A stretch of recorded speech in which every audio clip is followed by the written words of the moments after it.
کیوں ہم یہ کہتے ہیں کہ امام مہدی صلوات اللہ علیہ جب حاکم بنیں گے دنیا کے اور دنیا سے ظلم ختم ہو جائے گا، کوئی معجزاتی طریقے سے ختم نہیں ہوگا؟ جی ہاں، بالاخر یہ حدیث جو ہے یہ شیعہ سنی ماخذات میں کثرت سے آئی ہے کہ مولا آئیں گے، زمین کو عدل و انصاف سے بھر دیں گے اور زمین سے ظلم و ستم ختم ہو جائے گا۔ سوال کیسے ختم ہوگا؟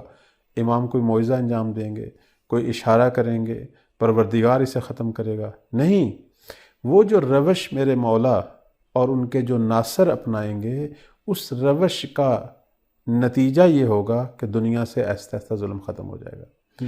یعنی امام اور ان کے انصار امر بالمعروف شروع کریں گے، اور یہ ہماری روایات میں ہے کہ گلی گلی کوچے کوچے میں اصحاب مہدی یامرون بالمعروف و ینہون عن المنکر، ہر گلی میں ہر جگہ پہ جو ہے یہ امر بالمعروف کریں گے اور نہی منکر کریں گے، یعنی لوگوں کو نصیحت کریں گے۔ جہاں دیکھیں گے گناہ ہو رہا ہے، جہاں دیکھیں گے ظلم ہو رہا ہے، جہاں دیکھیں گے حق تلفی ہو رہی ہے، تو اسی کو اسی جگہ پہ روکنے کی کوشش کریں گے۔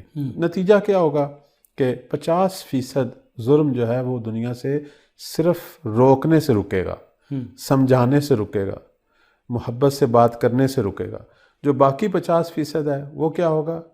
وہ یہ ہوگا کہ میرے مولا جگہ جگہ جو ہیں وہ عادل مزاج قاضی بٹھائیں گے اور پولیس کا بہترین نظام قائم کریں گے کہ وہ جو ظلم کر رہے ہیں اور باز نہیں آ رہے ان کو پکڑا جائے اور قاضی کے سامنے، جج کے سامنے، جو عادل مزاج ہے اس کے سامنے جو اسے پیش کیا جائے تاکہ وہ اس کا مواخذہ کرے، صحیح، اسے پوچھے کیوں ظلم کر رہے ہو، اور اس کے ظلم کی سزا مظلوم کے سامنے دے۔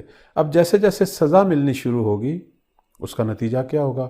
معاشرے میں سے جو ہے مزید 30-40% جو ہے وہ ظلم جو ہے وہ ختم ہونا شروع ہو جائے گا۔